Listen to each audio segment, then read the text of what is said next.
Bismillahirrahmanirrahim. Assalamualaikum warahmatullahi wabarakatuh. Kita lanjutkan pembahasan Fihi Ma Fihi bagian 75 halaman 511. Baik, langsung saja. Bismillah.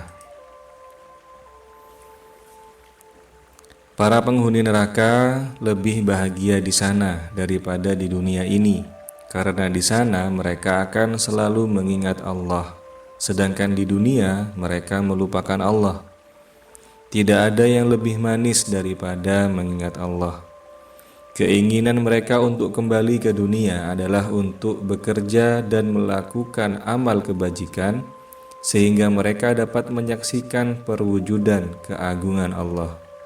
Dan bukan karena dunia ini lebih membahagiakan daripada neraka. Orang-orang munafik berada di tingkatan neraka yang terbawah karena keimanan yang mendatangi mereka dikalahkan oleh kekufuran mereka yang lebih kuat, sehingga ia tidak mampu beramal. Oleh sebab itu, siksaan untuk mereka lebih berat agar mereka menyadari keberadaan Tuhannya. Sementara bagi kaum kafir, keimanan tidak menghampiri mereka. Baik, kita masuk pada poin pertama, yakni para penghuni neraka lebih bahagia di sana daripada di dunia ini. Karena di sana mereka akan selalu mengingat Allah, sedangkan di dunia mereka melupakan Allah. Tidak ada yang lebih manis daripada mengingat Allah. Jadi ini kita memahami bahasa ini harus dengan pola berpikir yang berlapis-lapis, pola berpikir yang bertingkat-tingkat. Tidak bisa kita memahami kalimat ini apa adanya atau dengan tanpa diolah terlebih dahulu. Para penghuni neraka lebih bahagia di sana. Artinya bukan kondisi neraka itu lebih baik daripada di dunia, tetapi apa yang dirasakan atau apa yang diperbuat oleh manusia di neraka dibandingkan dengan di dunia ini, itu ternyata amaliyahnya lebih baik di neraka. Amaliyah apa ini maksud? Zikrullah atau mengingat Allah. Jadi poinnya ada pada proses atau amaliyah zikrullah atau mengingat Allah. Jadi memang dalam memahami ketuhanan dengan menggunakan rasa itu berbeda dengan kita memahami ketuhanan dengan menggunakan akal pikiran. Kalau kita menggunakan akal pikiran, berarti segala hal yang tidak masuk akal itu tidak bisa kita terima. Dan kita hanya mau yang benar-benar saja, yang hanya yang masuk di akal kita. Sementara yang tidak masuk di akal kita itu kita tolak. Nah, berbeda dengan menggunakan rasa. Kalau kita memahami tauhid dengan menggunakan rasa, itu kita akan sangat berhati-hati dan kita akan merasakan kebaikan atau kebenaran yang tersembunyi dalam segala hal, termasuk dalam kalimat yang diutarakan oleh Rumi ini. Kalau kita menggunakan akal, kita akan bertanya-tanya, masa neraka itu lebih baik daripada dunia? Nah, itu kemudian kita terburu-buru untuk menilai. Tapi kalau kita rasakan, sebenarnya bukan secara syariat, tapi secara hakikatnya, bahwa amaliyah penghuni neraka itu karena memperoleh siksaan yang sedemikian rupa, akhirnya mereka ingat sama Allah Ta'ala. Sementara di dunia dengan segala kenikmatannya, bahkan dengan segala penderitaannya, itu jarang yang ingat sama Allah Ta'ala. Jadi kemudian muncullah sebuah kalimat, neraka itu lebih baik daripada dunia, karena di sana manusia banyak ingatnya sama Allah Ta'ala. Hanya saja ingatnya di neraka itu sudah tidak dinilai, sudah tidak berlaku. Nah, mumpung kita masih di dunia, maka kita gunakan waktu ini untuk zikir sebanyak-banyaknya.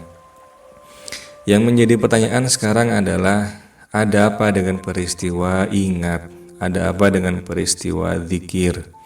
Nah, ini saya gambarkan sebuah ilustrasi ya.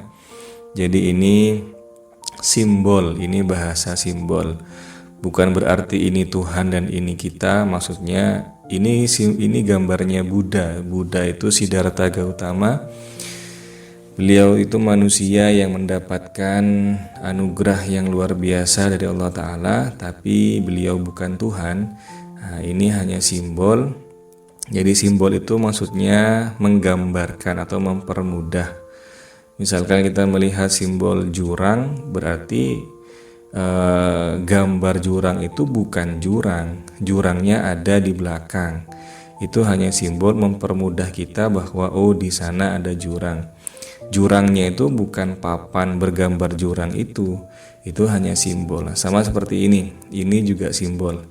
Jadi ketika kita mengingat Allah Ta'ala, itu kita ada di dimensi di mana jiwa kita itu berhadapan dengan Allah Ta'ala. Jadi ada sebuah ruangan, ada sebuah dimensi di mana kita yang satunya atau kita yang di dimensi ruh, di dimensi jiwa, itu kita berhadapan dengan Allah Ta'ala. Jadi untuk mempermudah penjelasan ini, karena saya tidak mau ambil ribet ya, saya percaya dengan dunia paralel itu ada, artinya ada diri kita yang lain di alam lain yang saat ini juga sedang menjalani sebuah kehidupan, di mana dia itulah yang dimaksud dengan nafs. Man arafa nafsahu faqad arafa rabbahu. Barang siapa yang kenal dengan dirinya, maka dia akan kenal dengan Tuhannya. Karena apa? Karena dirinya itulah yang nanti akan mengantarkan kita untuk bisa bertemu dengan Tuhan. Siapa? Ya dia ini yang ketika kita ingat pada Tuhan, dia langsung berhadapan dengan Tuhan. Ketika kita ingat sama Kanjeng Nabi, dia langsung berhadapan dengan Kanjeng Nabi. Nah, dia itulah yang pada akhirnya nanti akan mengantarkan kita untuk berjumpa dengan kekasih kita, dengan tujuan kita. Nah, maka Allah menyampaikan, aqimis sholata lidzikri, dirikanlah sholat untuk mengingatku.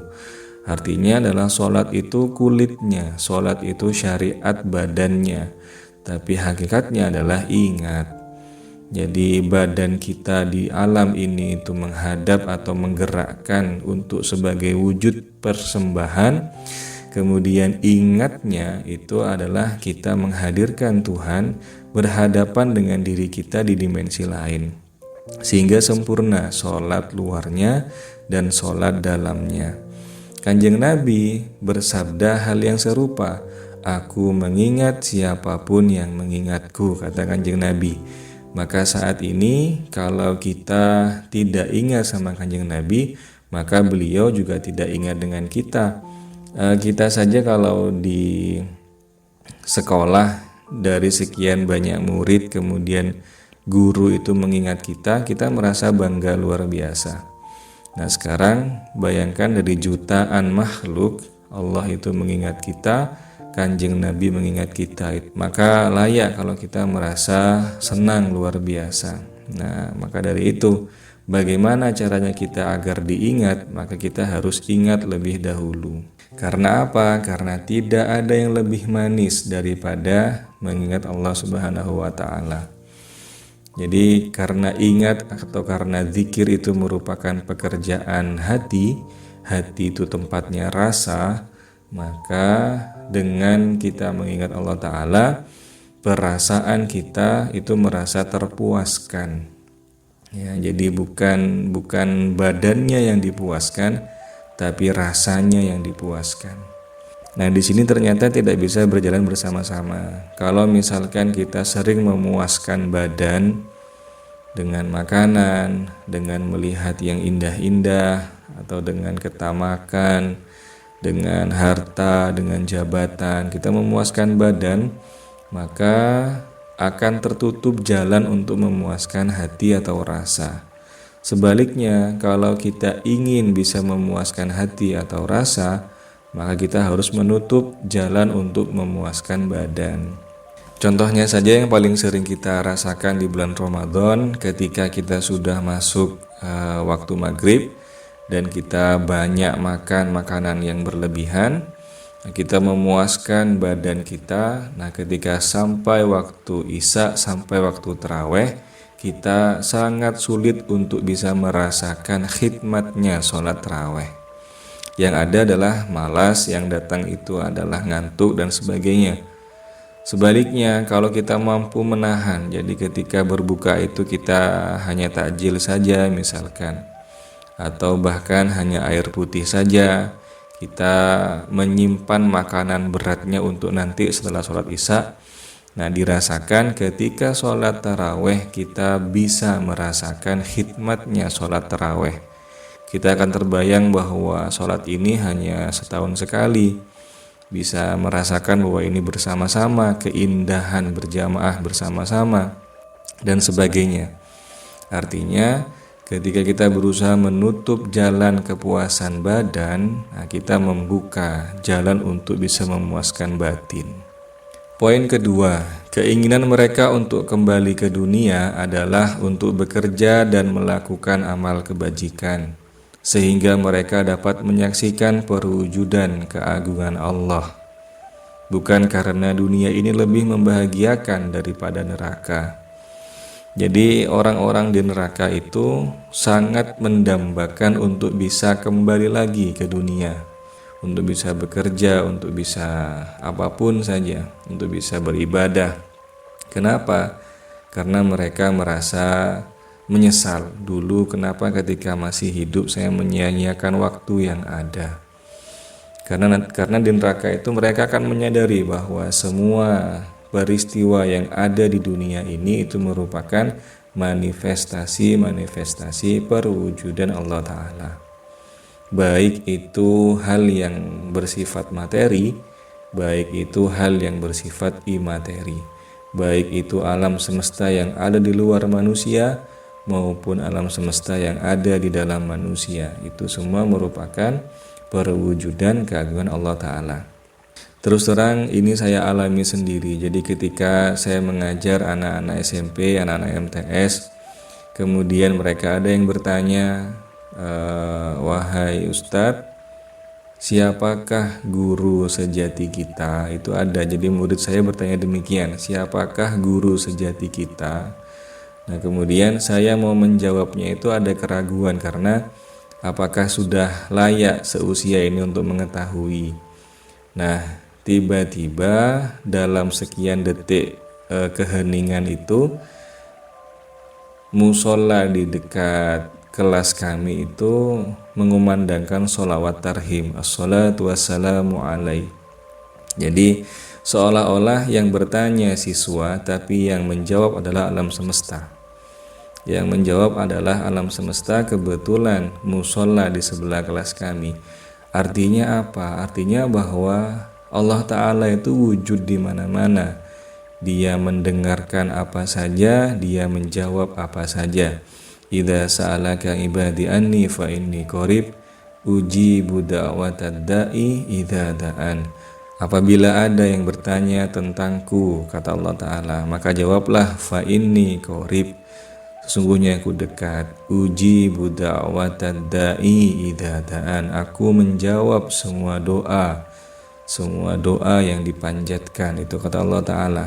Jadi memang itu bukti bahwa apa yang kita lakukan, peristiwa apa yang kita alami, di sana ada Allah Ta'ala. Maka bayangkan kalau kita senantiasa sambung atau senantiasa menyambungkan hati kita padanya, maka insya Allah kita tidak akan pernah merasakan stres. Kita tidak akan pernah merasakan galau atau merasakan overthinking yang berlebihan. Kita akan merasakan ketenangan yang luar biasa. Kenapa? Karena dimanapun ada Allah Ta'ala, maka di situ ada jalan keluar. Kalau kita masih merasakan stres, merasakan galau, berarti kita belum mendapat biasan-biasan cahaya nurnya. Maka dari itu, kembali ke poin pertama bahwa zikir atau ingat itu penting. Karena ketika kita ingat dia ada di hadapan kita. Poin yang ketiga, orang-orang munafik berada di tingkatan neraka yang terbawah karena keimanan yang datang kepada mereka dikalahkan oleh kekufuran mereka. Oleh sebab itu, siksaan mereka lebih berat agar mereka menyadari keberadaan Tuhannya. Sementara bagi kaum kafir, keimanan tidak menghampiri mereka. Ada seorang guru yang menyampaikan kepada kami bahwa beliau menyampaikan, saya ini lebih baik berhadapan dengan orang kafir daripada berhadapan dengan orang munafik. Nah, setelah kami kaji, ternyata memang benar. Apa sih bedanya orang munafik dengan orang kafir itu? Kalau orang kafir itu artinya adalah dia tertutupi. Huruf kaf, fa, ro ketika digabung menjadi kafaroh, itu artinya sesuatu yang menutupi. Ditarik ke bahasa Inggris menjadi cover. Cover itu kan penutup atau berkaitan sama tutup. Jadi kafir itu berarti dia tertutupi. Artinya apa? Jiwanya atau dirinya itu masih belum ada yang membuka jalan tentang ketuhanan, bahwa Tuhan yang esa itu Allah, bahwa Allah seperti ini, Allah seperti itu, dan sebagainya. Nah, kalau seperti ini penanganannya mudah, kita tinggal membuka pintunya saja, kita tinggal membuka jalannya saja, membuka pengetahuannya saja, agar cahaya ilahi itu bisa diturunkan oleh Allah Ta'ala kepada dia, sehingga dia mendapatkan hidayah. Kalau munafik, orang munafik itu artinya dia sudah terbuka jalannya, tapi dia tidak mau untuk mengakui, dia tidak mau untuk melaksanakan, bahkan dia berjalan berlawanan dengan cahaya yang sudah menuntunnya. Itu orang munafik.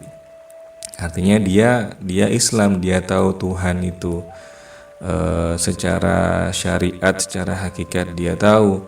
Islam secara syariat dengan hakikat dia tahu. Artinya dia banyak tahu tentang sesuatu yang tidak banyak orang tahu. Tetapi karena kekufurannya, maksudnya karena dia masih ingin menikmati dunia, dia masih terikat dengan dunia, dengan harta, dengan jabatan, dengan kepentingan-kepentingan duniawi, dengan hasrat-hasrat duniawi, maka dia memilih untuk tidak melaksanakan cinta pada Allah dan kekasihnya. Itulah orang munafik. Jadi kalau orang kafir itu jelas kita harus berbuat apa, itu jelas. Kalau orang munafik di hadapan kita, itu yang membuat kita kemudian sulit. Kita bilang A, kemudian dianya itu iya, tapi ketika kita sudah pergi, kita sudah tidak satu tempat dengan dia tidak mengindahkan nasihat kita, bahkan dia melawan nasihat kita dan sebagainya. Nah, maka layak jika orang munafik itu ada di tingkatan neraka yang terbawah. Oleh karena itu kita berdoa mudah-mudahan kita tidak ada dalam golongan orang-orang yang munafik. Mudah-mudahan Allah menyelamatkan kita menjadi orang yang munafik. Mudah-mudahan Allah menjadikan kita orang yang bisa merasakan cinta, merasakan rindu kepada dirinya dan kekasihnya. Ada rahasia dahsyat apa di balik peristiwa ingat? Seorang guru pernah berkata, menyembah itu intinya adalah ingat pada yang disembah. Aku mengingat siapapun yang mengingatku. Begitu kalimat cinta yang terucap dari bibir sang nabi. Kita saja saat diingat guru dari ratusan siswa, hati kita senang. Apalagi kita diingat olehnya dari jutaan makhluk yang ada. Layak saja penghuni neraka ingin kembali ke dunia, karena mereka ingin mengingatnya dan diingat olehnya dalam keadaan yang paling suci, bukan terhina. Jadi proses mensucikan diri itu, kenapa kok Tuhan itu suka, kenapa kok Allah suka? Wallahu yuhibbul mutahhirin. Allah mencintai orang-orang yang mensucikan dirinya. Karena apa? Karena ketika kita suci dan kita ingat padanya, Dia itu mengingat kita dan senang melihat kita sudah bersih. Kita saja kalau punya anak yang habis main lumpur, anak habis main tanah, bajunya kotor semua, tangannya kotor semua, dan kemudian di hadapan kita merasa risih, artinya ayo bersihkan dirimu, mandi, ayo mandi. Nah, tapi ketika sudah mandi, sudah wangi, berpakaiannya rapi, sudah ganteng, sudah cantik, kita lihatnya senang. Nah, seperti itulah perumpamaannya. Maka wallahu yuhibbul mutahhirin, Allah mencintai orang-orang yang mensucikan dirinya. Dengan apa? Dengan zikir, dengan wirid, dengan ibadah, dengan bersedekah, dengan memaafkan, dengan menahan amarah dan sebagainya. Baik, itu saja yang bisa kami sampaikan. Semoga bisa menambah kemesraan kita pada Sang Pencipta dan Kekasihnya. Saya akhiri. Assalamualaikum warahmatullahi wabarakatuh.